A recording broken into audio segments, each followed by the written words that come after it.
The Chronological Bible Reading for March 26th is Joshua chapters 12 through 15.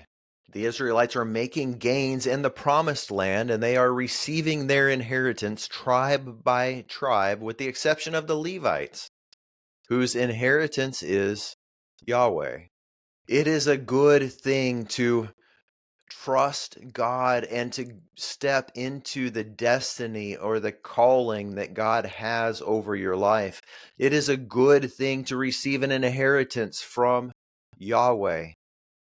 The thing that had been promised to them a generation before, they were stepping into, but the Levites did not receive an inheritance, not in the same way that all of the rest of the Israelites did. If it is a good thing for the Israelites to receive the land that had been promised them, is it a better thing for the Levites to not receive land? We're told that their inheritance was the food, the tithe offering, the sacrifices that were being made to Yahweh. You Levites, you get that. It's one thing to receive land and be told to work it, and if you obey God, He will bless it and He will give you an increase. He will bless your crops. He will bring the rain at the appropriate time in the appropriate amounts. But it's another thing to be completely and totally dependent upon God every moment of every day for every meal. You have a city to live in, but you have no farmland, Levites. The Levites are to Israel priests, and Israel is to the land around them, to all of the other nations, a nation of priests. Christians today are supposed to be different in the same way the Israelites were different than the nations around them, in the same way that the Levites were different than the Israelites. Christians today are to be different. We are to be dependent upon God. Yes, it's wonderful if God gives you a successful business or a high-paying job where you have an abundance and you can depend on a paycheck or a stock portfolio. But perhaps it is even better to depend on God. Maybe you're in a commission sales position where you're 100% commission and you depend on God for each closing and commission check. What a wonderful place that is to be. It can be stressful, but by endeavoring to trust God more, we overcome the stress so that it's not stressful any longer.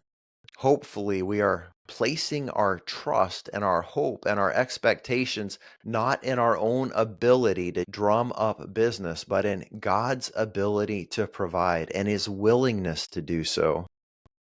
All Christians would agree God can do whatever He wants, but it's an elite subset of Christians who believe God really will bless me and take care of me because He loves me. All Christians believe God can, and all Christians should believe that God will. That's the goal, that we would become like the Levites, trusting God for every meal and appreciating the fact that God Himself is their inheritance. We revisit Caleb in these chapters, and he has an inheritance himself. He wants the hill country of Hebron. It's the place where the Anakites lived, those giants of old. We learned that Caleb was 85 years old at this point, and it's been 45 years since he and Joshua spied out the land. Caleb says at this point, at the age of 85, he's as strong as he was when he was 40. He's as able-bodied as he was more than half his lifetime ago. And he's not done when it comes to the conquest of receiving the inheritance. So he asks Joshua for that specific region that it seems is still inhabited by giants. Caleb's not afraid. He trusts God, and he's not willing to rest on the laurels of what he's accomplished in the past. He's pressing on toward the goal for which God has called him, as should we. Paul writes to believers, press on toward the goal for which Christ has called us heavenward. The lesson is we don't arrive in this Christian life. We're always endeavoring to grow further, to go onward towards that which God is calling us. Where is it, my friend, that God is calling you? Is it to a new job or a new school? Is it to a new set of friends because your current ones are perhaps not encouraging you in the proper way that's bringing God the most glory? Perhaps he's calling you to a new mission field. The Christian should always be seeking God and asking him the question, where would you have me go next? When you pray, stop and listen after you ask such questions. Father, where would you have me go next? Father, when would you have me go there? What do I need to do to prepare for this transition? And when you step into that next season, don't assume it's forever. God is always calling us onward. God bless you, my friends.